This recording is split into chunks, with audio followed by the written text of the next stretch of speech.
Today on Tri-Crow Studios, we do a high-gain amp shootout between the Friedman Runt 50 and the Mesa Boogie 3-channel 100-watt, so not the multi-watt dual rectifier.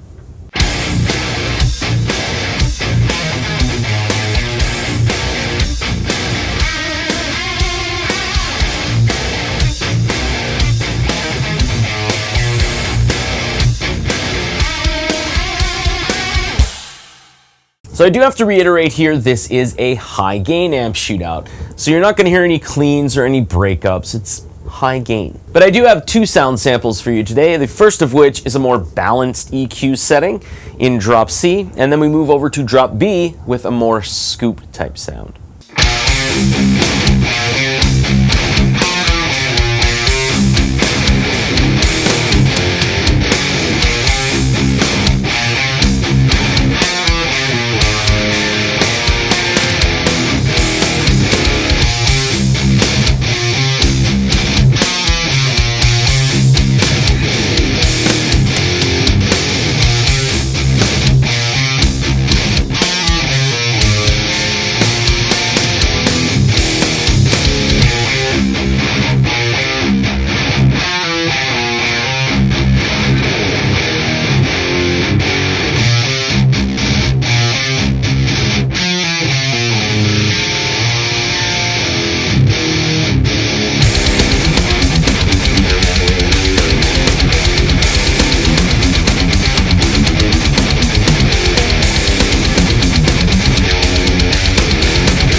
All right, so there you go. There are the two sound samples for the shootout between the Friedman Runt 50 and the Mesa Boogie 3-channel 100 watt.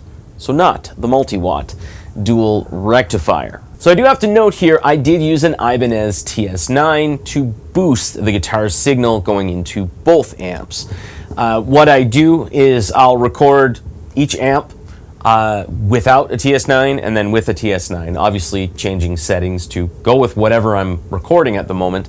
And it just turned out that it was favorable, so I was getting a better sound through both amps for what I was playing at the moment with the Ibanez TS9. You don't always have to boost with an Ibanez TS9. There's like a group of people that just will poo-poo on everything if you boost a Mesa Boogie dual rectifier, whereas there's more people that boost a dual rectifier than don't.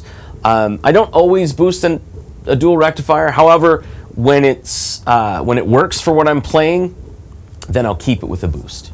I know, it's a weird concept. So it's at this point in the video where I do like to go over kind of what I've gained from doing a shootout like this. Clearly we're talking 50 watts versus 100 watts, a British-inspired amp versus a American-inspired and American-made amp. So, I mean, there's definitely going to be some headroom differences here and some tonal differences. So I knew that the Runt 50 would be a little more mid-heavy, whereas there's a little more focus on the low end and the high end when it comes to the dual rectifier. The dual rectifier has that dual rectifier sound where you either love it or hate it, or both love it and hate it at the same time. There's three options there. There always is. I know I personally have a love-hate relationship with the dual rectifier. Sometimes I'll play it and it's exactly what I need, and then sometimes I'll play it and I'll just be like, I need to shut this off and get it off of my desk, and then I'll bring it back a little while later and it's perfect again. So I mean, I definitely knew that I would hear that Marshall type sound with the Friedman, and then that Mesa type sound when it came to the Mesa. I do really think that both of these amps paired together would make a great combination, just because they sort of can fill gaps in the EQ spectrum. Haven't really play tested blending both of these amps personally, so I'm not quite sure if there might be some interference with like drums or bass or vocals or what have you, but I'm tending to guess that that wouldn't be the case, and there's a lot of ways to go around that, obviously. But I also have to say that the Runt 50, even though I don't use it as a high gain amp personally, it does really well with high gain. And I think that if you're kind of curious to see how both of these amps kind of compare, because most of the time, you know, when I get a new amp or something like that and I'm doing something high gain, one of the first questions I get asked is, how does it compare to a JCM 800? How does it compare to a dual rectifier? How does it compare to a Mark V? Those kind of things. So I think people coming here to look and see how these two might compare might be a little surprised by the Runt 50.